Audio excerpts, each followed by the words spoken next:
Hi everyone, welcome to Winky Study Circle. Today we will discuss about APRSET 2021 corrections. So APRCET Andhra Pradesh research common entrance test 2021 అందరూ apply చేసుకున్నారు.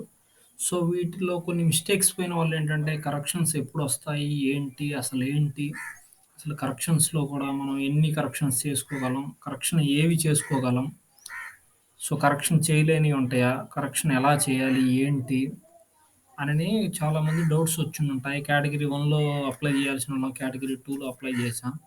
So set qualify అయిన వాళ్ళు only PG పెట్టి apply చేశారు. So కొంతమందికి caste తప్పు పడడం, so నేమ్లో changes ఉండడం, సో ఇలా డిఫరెంట్ కరెక్షన్స్ ఉండుంటాయి అందరికీ. సో వీటి గురించి చాలా మెంబర్స్ నన్ను అడిగారు, చాలా డౌట్స్ అడిగారు. సో వాళ్ళ కోసం ఈ వీడియో అనేది చేస్తున్నాను. సో చూడండి. సో ఫస్ట్ ఆఫ్ ఆల్ ఆ కరెక్షన్స్ సంబంధించి ఒక అప్డేట్ అయితే మనకు ఆల్రెడీ వెబ్సైట్లోనే ఉంది. సో బట్ దాని గురించి మీకు క్లారిటీగా ఇస్తాను నేను. The corrections in the APRCET 2021. So first of all ఆ కరెక్షన్స్ అప్డేట్ ఎక్కడుందో చూద్దాం. సో చూడండి, ఇక్కడ ఏపీఆర్సెట్ వెబ్సైట్లో 2021 ఏపీఆర్సెట్ 2021 వెబ్సైట్లో సో ఇక్కడ కరెక్షన్స్ అని ఉంది పీడిఎఫ్. సో ఈ కరెక్షన్స్ మీద క్లిక్ చేస్తే మనకు ఒక పీడిఎఫ్ డౌన్లోడ్ అవుతుంది. సో ఈ పీడిఎఫ్ ఆల్రెడీ మనకి వెబ్సైట్లో స్టార్టింగ్లోనే పెట్టారు. సో దీని గురించి క్లారిటీగా ఈ కరెక్షన్స్ గురించి నేను క్లియర్గా చెబుతాను. సో చూడండి, for any queries related to AP RCET 2021 may be sent to email. So ఏ కరెక్షన్స్ ఉన్నా కానీ ఈ ఈమెయిల్ని ఫాలో అవ్వాలంటున్నారు. For any correction related to category 1, category 2, the filling in the online application form candidate shall strictly follow the table given below. So చాలా స్ట్రిక్ట్గా follow అవ్వాలంటున్నారు. So చూడండి, corrections in the application 2021 filled in the online application form. So category 1 చూడండి, the item listed below cannot be modified and changed by the candidates. So category 1కి సంబంధించి so చూడండి, ఇక్కడ the items listed below cannot be modified or changed by the candidates. These candidates are modifications will be corrected by help desk. So ఏంటంటే category one అంటే ఎవరో set net qualify అయిన వాళ్ళు, వీళ్ళకి ఏంటంటే ఎగ్జామ్ ప్యాటర్న్, రీసెర్చ్ మెథడాలజీ ఒకటే ఉంటుంది exam. So వీళ్ళు సెట్ నెట్ క్వాలిఫై అయిన వాళ్ళు వీళ్ళు ఏంటంటే కేటగిరీ 1 కిందకి వస్తారు. సో వీళ్ళు కరెక్షన్స్ అనేవి డైరెక్ట్గా వీళ్ళు కరెక్షన్ చేసుకోవడానికి కుదరదు. So these changes are modified will be corrected by help desk. APRCET help desk వాళ్ళు మాత్రమే వీటిని కరెక్ట్ చేయగలుగుతారు.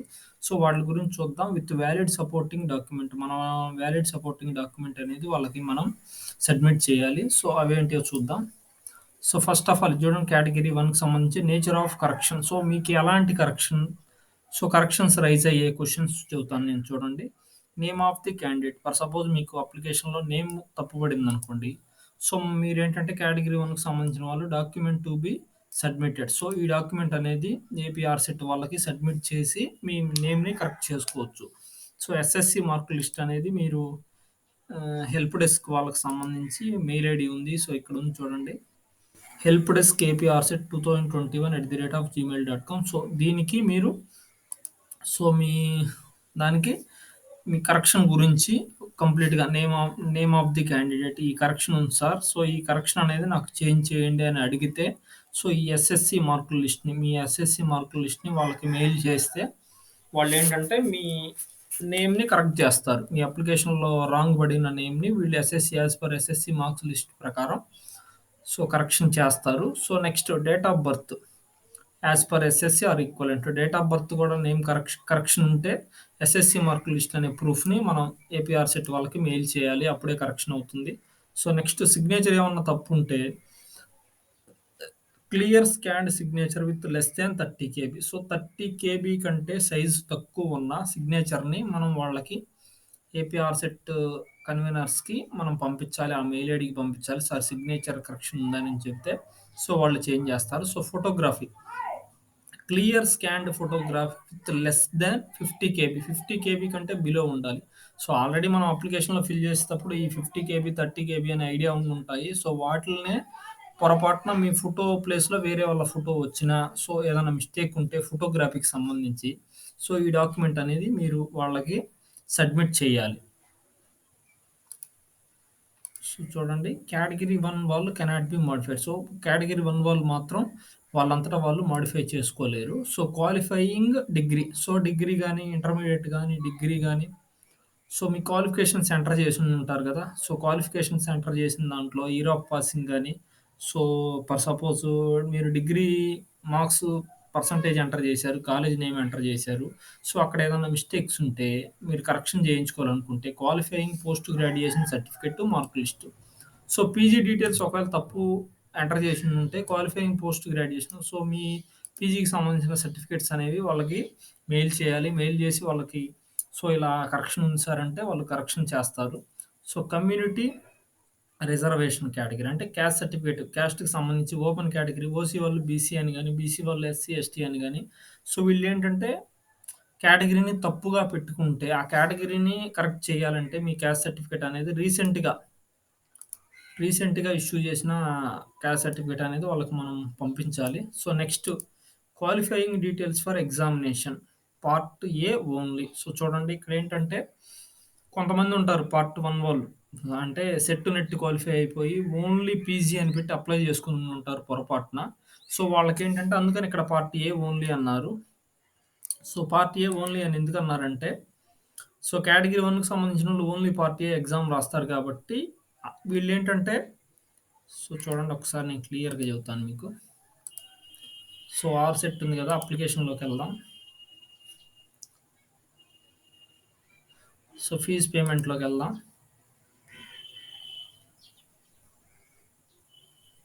సో, చూడండి ఇక్కడ నేము, డేట్ ఆఫ్ బర్త్ ఇలా అప్లై చేశారు. సో, ఓసీ కాకుండా నేను ఫర్ సపోజ్ ఓసీ అయితే బీసీబీ అని పెట్టి అప్లై చేశాననుకోండి ఫర్ సపోజ్. సో, మళ్ళీ మనల్ని ఓసీగా చేంజ్ చేయాలంటే మనం క్యాస్ట్ సర్టిఫికేట్ అనేది ఇవ్వాలి. తర్వాత ఇక్కడ ఫర్ సపోజ్ నేనిక్కడ బయోకెమిస్ట్రీ అని పెట్టాను. సో, నేనిక్కడ ఒకవేళ రాంగ్ ఇచ్చాననుకోండి. సో, ఇక్కడ ఇయర్ ఆఫ్ పాసింగ్ అనేది రాంగ్ ఇచ్చాననుకోండి. సో, అది చేంజ్ చేసుకోవచ్చు. ఇక్కడికి రండి.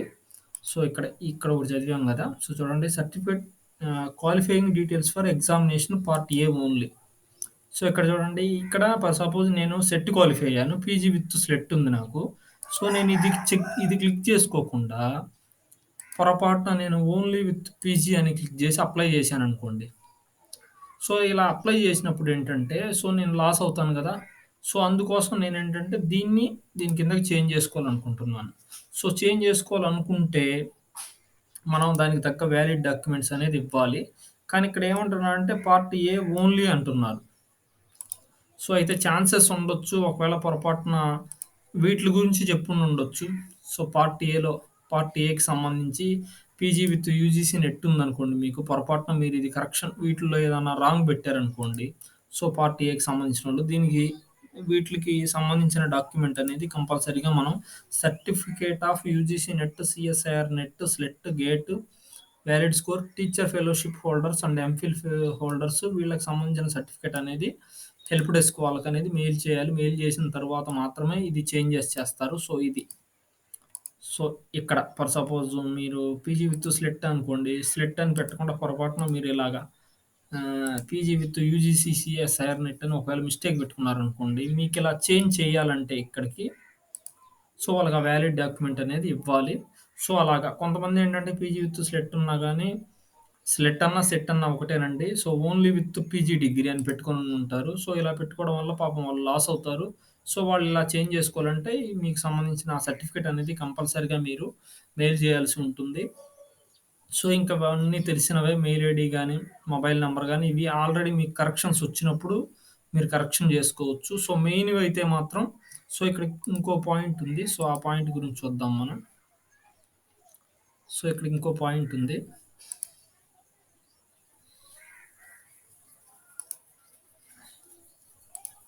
ఇన్ఫర్మేషన్ బ్రోచర్‌లో ఒక పాయింట్ ఉంది. ఆ పాయింట్ కూడా నేను చెబుతాను మీకు క్లారిటీగా. సో, ఇక్కడేంటంటే మనం ఆల్రెడీ ఫర్ సపోజ్ నేను ఇక్కడ నా సబ్జెక్ట్ అనేది బయోకెమిస్ట్రీ అని పెట్టుకున్నాను. సో, సార్ నేను పొరపాటున బయోకెమిస్ట్రీ అని పెట్టాను. నేను కెమికల్ ఇంజినీరింగ్‌గా చేంజ్ చేసుకోవచ్చా అనంటే అలా కుదరదండి. సబ్జెక్ట్ అనేది అసలు కంపల్సరీగా చేంజ్ చేయడానికి కుదరదు. సో, దాని గురించి ఇక్కడ మెన్షన్ చేశాడు. సో, చూపిస్తాను నేను మీకు. చూడండి, no corrections in the subjects is allowed after submitting the application. So subjects గురించి అసలు కరెక్షన్స్ అనేది మనం అడగకూడదు. వాళ్ళు మనకు చెప్పరు. ఇంకోటి ఏంటంటే మనం ఫీజు పే చేసిన తర్వాత ఆ ఫీజు అనేది not refundable. So not refundable అని కూడా ఇచ్చారు. సో దాన్ని మనం దృష్టిలో పెట్టుకొని మనం అప్లై చేయాలి. సో ఆల్రెడీ అప్లై చేసి ఉంటారు అందరూ. సో ఈ మిస్టేక్స్ గురించి అయితే ఈ వీడియో. సో నెక్స్ట్ ఇవి మెయిన్ కేటగిరీ 1 వాళ్ళకి సంబంధించినయి. నెక్స్ట్ కేటగిరీ 2 వాళ్ళకి. కేటగిరీ 2 వాళ్ళంటే ఓన్లీ పీజీ కంప్లీట్ అయిన వాళ్ళు. వీళ్ళకుండే exam pattern 70, 70, 140 marks, 60 marks interview. So corrections in the AP set 2021 filled in the online application form. వీటిలో తప్పులుంటే చేంజ్ చేసుకోవడానికి the items that can be changed by candidates. అంటే candidates మనమే change చేసుకోవచ్చు ఆ టైం ఇచ్చినప్పుడు. సో చూడండి, కేటగిరీ 2 కరెక్షన్స్. కేటగిరీ 2 అంటే ఓన్లీ పీజీ చేసిన వాళ్ళు. సో దీని లోపల for suppose father name. So చూడండి, సో మీరు కేటగిరీ 2 అంటే ఓన్లీ పీజీ అని పెట్టుకున్నాం. Only PG. For suppose me name కానీ సో అప్లికేషన్లోకి వెళ్ళిన తర్వాత మీ నేమ్ కానీ మీ ఫాదర్ నేమ్ కానీ, father name, mother name, post graduation year of passing, so place of study, intermediate to degree. So చూడండి, కేటగిరీ 2 వాళ్ళకైతే ప్రాబ్లం అయితే లేదు.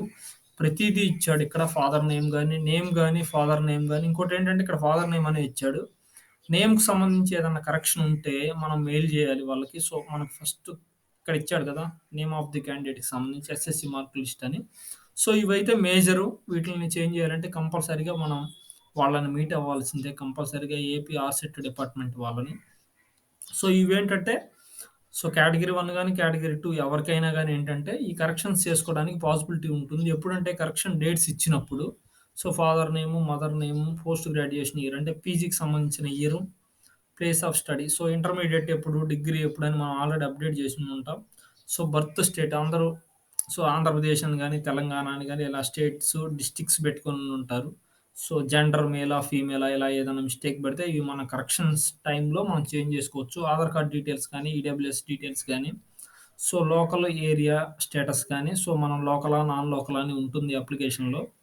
సో దానికి సంబంధించిన ఏమన్నా మిస్టేక్స్ ఉంటే చేంజ్ చేసుకోవచ్చు. నాన్ మైనారిటీ, సో చూడండి ఎస్సీ, ఎస్టీ, మైనారిటీ వాళ్ళకి సంబంధించి గానీ, లేకపోతే సో మైనారిటీకి సంబంధించి వీటిలో అయితే చేంజ్ చేసుకోవచ్చు. Annual income of the parent income గురించి గానీ, study details, address for correspondence, special reservation category. For suppose మీకు స్పెషల్ రిజర్వేషన్ కేటగిరీ ఉందనుకోండి.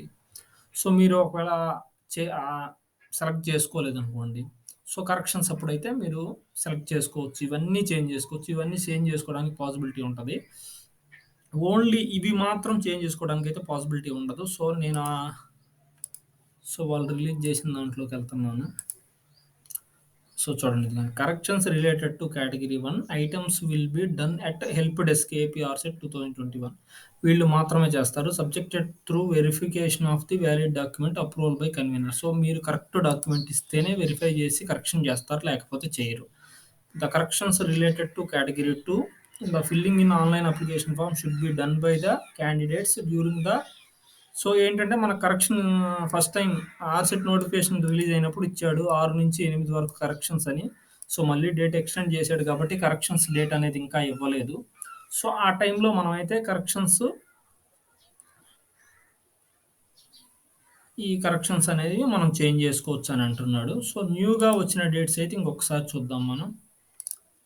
న్యూ డేట్స్లోకి వెళ్తే, so date of issue the notification 7/10/2021లో. Date of the component of online application. Online application 11th నుంచి start అయింది last month. So last date అనేది 7th complete అయిపోయింది. So 4 days అయిపోయింది. సో ఇప్పుడు 2000 పెనాల్టీతో అయితే 8 నుంచి 12 వరకు రేపటి వరకు ఉంది. 5000 పెనాల్టీతో అయితే 13 నుంచి 15 వరకు ఉంది. So next corrections for already submit application. Corrections గురించి డేట్ ఇవ్వలేదు. ఇచ్చినప్పుడు నేను కంపల్సరీగా మీకు ఇన్ఫార్మ్ చేస్తాను. సో కరెక్షన్స్ ఎలా చేయాలో ఏంటో కూడా నేను ఒక అప్లికేషన్ గురించి వీడియో చేసి పెడతాను. హాల్ టికెట్స్ గురించి ఇంకా మనకి రిమైనింగ్ అప్డేట్స్ అనేవి ఏమీ లేవు. సో ఫైనల్గా అయితే ఇది ఏపీ ఆర్సెట్కి సంబంధించి. సో ఫర్ మోర్ అప్డేట్స్ కోసం నా ఛానల్ని సబ్స్క్రైబ్ చేయండి. నచ్చితే లైక్ చేయండి. మీ ఫ్రెండ్స్కి, మీ స్టూడెంట్స్కి షేర్ చేయండి. So thank you for watching. For more videos subscribe my channel Venky study circle. Thanks to all. Thank you. Thanks to all.